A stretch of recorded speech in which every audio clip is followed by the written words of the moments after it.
Hello, हाय, नमस्ते, love infinite tarot channel में आप सभी का स्वागत है। एक बार फिर से मैं लक्ष्मी हाजिर हूँ आपके लिए जनरल प्रेडिक्शन करने के लिए। जनरल रीडिंग है और अगर आपको पर्सनल रीडिंग की ज़रूरत है तो स्क्रीन पे दिखाई नंबर पर मैसेज करें।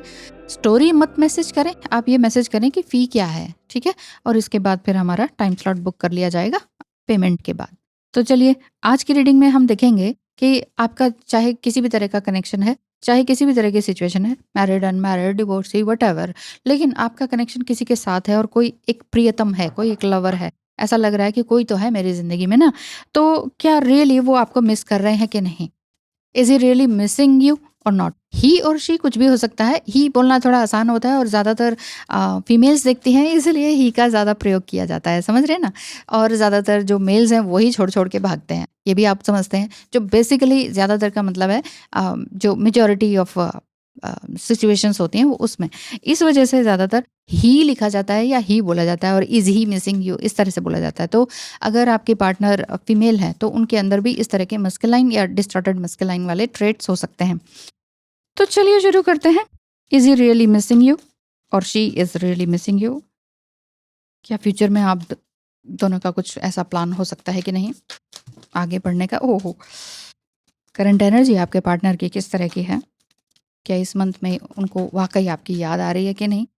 कुछ कुछ करना भी चाह रहे हैं आगे? इस रिलेशनशिप को आगे बढ़ाना भी चाह रहे हैं कि नहीं? उनको इस रिलेशनशिप से क्या मिला है, क्या लगा है और आगे क्या समझना चाहते हैं? कार्ड्स आके इसी में ही चले जा रहे हैं, तो चलिए कोई बात नहीं। तो first card is this S of pentacles. ये सारे रिवर्स में, ओह माय गॉड! ये घूमता-घूमता पता नहीं। ओके, तो ये हम देखेंगे एस ऑफ पेंटिकल्स। अब हमने ये देखना है कि उनकी करंट एनर्जी इस समय में क्या है? तो क्या कह रही है उनकी current energy? So S of pentacles reverse में आया है, जो कि बता रहा है कि आपकी याद में उनका मन में कई तरह के वेव्स चल रहे हैं। ये कहेंगे कि बहुत ज़्यादा उनके मन में ना विचार चल रहे हैं कि ये क्या हो रहा है, क्यों हो रहा है। अब विचार जो है ना लगातार आते चले जा रहे हैं। कभी उनको ये लग रहा है कि सब कुछ नॉर्मल है, कभी लग रहा है कि आपकी यादों के सहारे मतलब एक सुनामी सी आ गई है, रहा नहीं जा रहा है, बहुत ही तकलीफ़ हो रही है, अकेलापन लग रहा है, आइसोलेटेड सा लग रहा है, कोई है ही नहीं, कुछ नहीं है।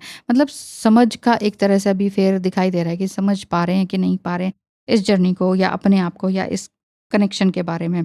तो हो सकता है कि आप दोनों साथ-साथ मिलते भी रहे हों, अभी भी मिल रहे हों, लेकिन फिर भी मन में तो विचार चलते ही रहते हैं ना, हम एकदम से एक्सप्रेसिव नहीं हो पाते। सो इधर आपका भी ऐसे ही चल रहा है आपके पार्टनर का कि पहले उनको ये लगता था कि आपके बिना सब कुछ ठीक रहेगा, लेकिन अब उनको खुद पे थोड़ा-सा डाउट हो रहा है। डाउट भी इस तरह के हो रहे हैं, किस तरह के हो रहे हैं कि क्या मैंने गलती की थी?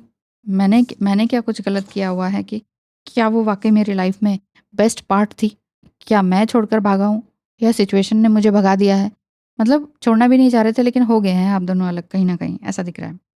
उनके सबकॉन्शियस माइंड में आपकी एनर्जी लगातार फ़ील हो रही है, लगातार फ़ीड अप हो रही है और वो भाग भी रहे हैं और नहीं भी भाग रहे हैं। दोनों ही चीज़ें हो रही हैं। 50-50% उनका सबकॉन्शियस माइंड जो है इस तरह से चल रहा है। जब भी वो मतलब किसी भी क्राउडेड प्लेस में होते हैं ना, आपका जो पार्टनर है, मेल फीमेल जो भी हो सकते हैं, उनको ऐसा लगता है कि कहीं न कहीं आप हो, आप वहीं हो। अगर वो किसी दूसरी लड़की या लड़के से बात कर रहे हैं तो यही कह सकते हैं कि कंपैरिज़न भी कर रहे हैं और अंदर से असंतुष्ट भी हैं। असंतुष्ट ऐसे कि मैं कहाँ जा रहा हूँ, क्यों कर रहा हूँ? और संतुष्ट इस तरीके से हैं कि यार जिसके साथ रिलेशनशिप है या बीच में अभी ब्रेकअप हुआ है, वही ज़्यादा बेटर है। ऐसा एक कन्फ्यूज़न सा है। रैंडमली आपकी याद नहीं आ रही है, आपकी याद तो हर तरीके से उनको आ ही रही है। पर रैंडमली जो आती है वो बहुत ही पीक पर ले जाती है। तो जिससे कि उनको लगता है कि आपकी जो हँसी है, आपका बोलने का तरीका है, आपकी जो बातें हैं, है ना? वो सारे फ्लैशेस याद आ रहे हैं और उनको लग रहा है कि पहले तो मैं इस रिलेशनशिप को बहुत आगे तक लेके जाना चाहता था। मैरिज, बच्चे, सब कुछ, है ना? नॉट ओनली डेटिंग और बॉयफ्रेंड गर्लफ्रेंड, लेकिन बहुत आगे तक मैं लेके जाना चाह रहा था। लेकिन अब अचानक ही पता नहीं क्या हो गया मुझे, मैं क्यों बीच में डर रहा हूँ या क्यों इस तरह की अलग सी बातें हो रही हैं। Emotional state and internal struggle की भी बात इनकी चल रही है। इमोशनल स्टेट अंदर से काफ़ी स्ट्रगल चल रहा है। वो किसी से डायरेक्टली कुछ नहीं बोल पा रहे हैं, लेकिन अंदर ही अंदर ना डिप्रेशन जैसा फ़ील हो रहा है। शायद वो अपनी लाइफ़ को बिज़ी करना चाह रहे हैं, बिज़ी दिखाना चाह रहे हो सकता है कि आप भी उनको देख रहे हो, अरे ये तो बहुत बिज़ी हो गया, बहुत अट्रैक्टिव हो गया है या समथिंग लोनली फ़ील हो रहा है। Oh my God! लोनली बोलते 3 ऑफ सोर्ड्स, लोनली सा फ़ील हो रहा है या अजीब-सी शायरियाँ डाल रहा है, पोस्ट कर रहा है समथिंग, इस तरह की बातें आपको दिखाई दे रही होंगी। क्योंकि उनका दिल जो है अभी आप ही की तरफ अट्रैक्ट हो रहा है। पास्ट की जितनी भी अच्छी-अच्छी बातें थी ना आपकी, उनके साथ उनका दिल दिमाग वहीं जा रहा है। अगर किसी भी चीज़ में इमोशंस लगाने की वो कोशिश कर रहे हैं ना कि हाँ, चलो कुछ किसी और चीज़ में बिज़ी हो जाऊँ, तो सिर्फ़ और सिर्फ़ आपकी याद उनके सामने आ रही है। Oh my God! सब यादों का ही खेला दिखाई दे रहा है। आपके बिना रह नहीं पा रहे हैं, याद है, तकलीफ़ है, पेन है। उनका ईगो कह रहा है कि अभी कॉन्टैक्ट मत कर यार वरना वीक पड़ जाओगे और वीक ना पड़ें इसके लिए ये बहुत ज़्यादा तपस्या कर रहे हैं। और इनका इमोशंस अपने क्या कह रहे हैं कि अगर अभी नहीं किया कॉन्टैक्ट तो कहीं वो हमेशा के लिए दूर ना चली जाए। तो इस तरह का इनका मन भी हो रहा है कि डर भी लग रहा है कि कहीं आप हमेशा के लिए दूर ना चली जाओ। इसलिए अब उनको लग रहा है कि जो भी होगा अब देखा जाएगा। ये इमोशनल कॉन्फ्लिक्ट्स हैं उनके। इमोशनल कॉन्फ्लिक्ट्स अभी चल ही रहे हैं, पास्ट एंड फ्यूचर के बारे में एक डर लग रहा है इनको। इमोशंस कह रहे हैं कि अब नहीं तो कभी नहीं और और एक्शन या दिमाग कह रहा है कि बस वही हो गया और नहीं। तो इमोशनल कॉन्फ्लिक्ट्स लगातार चल रहे हैं, बाहरी रूप से दिखा रहे हैं कि सब कुछ अच्छा है, बढ़िया है। ये एक उनके लिए एक ना टॉर्चर से कम नहीं दिखाई दे रहा है। रात के टाइम में उनका क्या हाल है? देखा जाए तो फिर वो अपने फ़ोन उठाते रहते होंगे, आपको मैसेज करते होंगे या आपका फ़ोटो देखते होंगे या डीपी देखते होंगे, उसी से ही खुश हो जाते होंगे। शायद आप सोशल मीडिया पर जाकर कुछ काम करते हैं, आपका कुछ सोशल मीडिया पे भी काम है। दोनों ही एक तरह से इन्फ्लुएंसर टाइप के दिख रहे हैं या फिर ये भी हो सकता है कि आप कभी-कभी देखना चाहते हैं या कभी कुछ बनना चाहते हैं, कभी आपने कहा था। सोशल मीडिया पे जाके वो भी आपको देख रहे हैं, आप भी देख रहे हो। उनका यही मन कर रहा है कि आपकी एक बार आवाज़ सुन लें, एक बार फिर से बात हो जाए।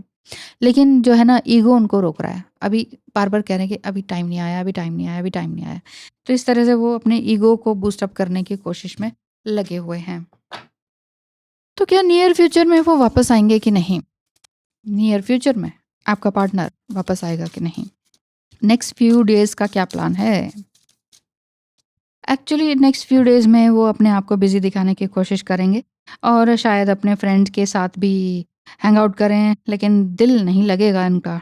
आपसे बात ना करने के लिए अपने आप को डिस्ट्रैक्शन में वो डाल रहे हैं। कभी कुछ, कभी कहीं सोशल मीडिया में या कहीं और, कुछ नई खोज। हाँ, ये कह सकते हैं कि 1-2 वीक में आपके पास आने का है। आपकी नॉन रिएक्टिव एनर्जी जो है ना, वो उनको अंदर से बहुत ज़्यादा फ़ोर्स कर रही है आप तक वापस लेकर आने के लिए।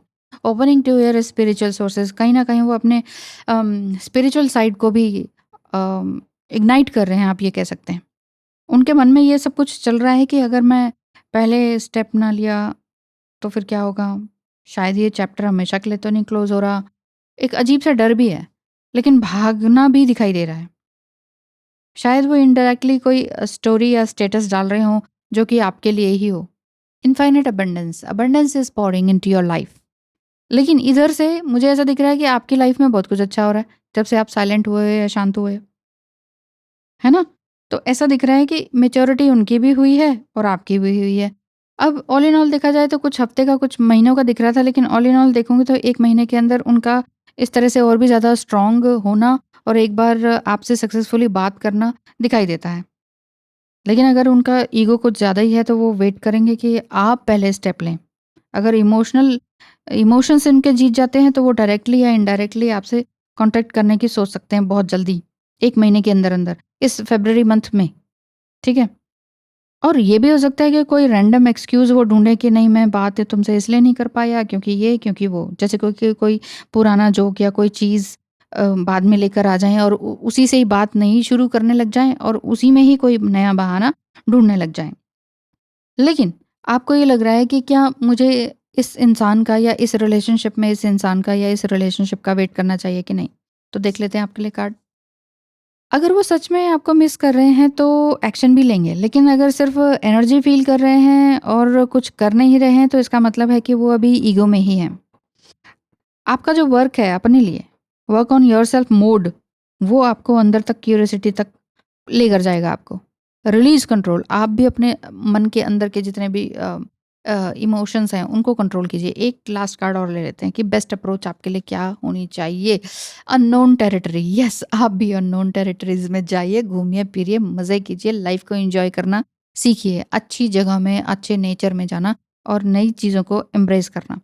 अपने आप को कहिए कि अपनी वैल्यू मुझे बना के रखनी है। अगर वो सच में मेरी तरफ आता है या मेरी ज़िंदगी में वापस मेरे लिए ही है, तो वो वापस ज़रूर आएगा।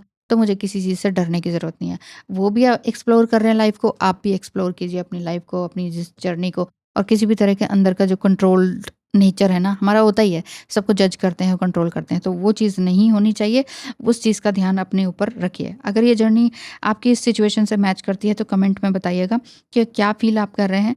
और अगर आप वाक़ई ये सोचते हैं कि क्या वो सच में मुझे मिस कर रहा है और मेरा है तो मेरी तरफ ही आएगा, तो ये भी मुझे बताइए कि हाँ, आप यही सोचते हैं कि हाँ, मेरा है तो मेरी तरफ ही आएगा और कहीं तो जाने वाला नहीं है।